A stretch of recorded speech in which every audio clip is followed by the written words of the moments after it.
Hello and welcome to Instant Nerd. Today I'm going to show you how to hide your likes on X.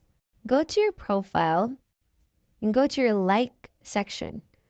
Anyone can see your like section, and to avoid that, you have two options. Privating your account or make a separate account. First, I'm going to show you how to private your account. Go to Settings and Privacy. Next is Privacy and Safety, and go to Audience and Tagging. You can see there's an option to protect your posts.